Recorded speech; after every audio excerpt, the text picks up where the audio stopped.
So I have had an eventful day. This morning I found 3 baby squirrels in a parking lot of a church across the street from my condo building.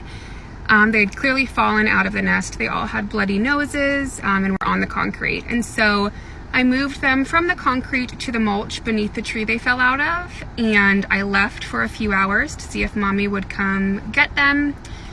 Mommy took the other 2 up the tree but left this one behind. The animal rehabber says it's most likely because it is the most injured. So now I'm a mother.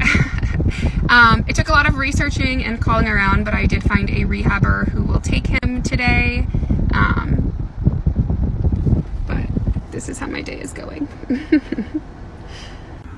Oh no.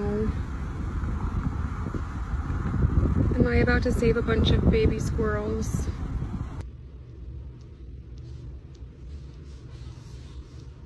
You're alright. It's okay, sweetheart. Okay, it's alright.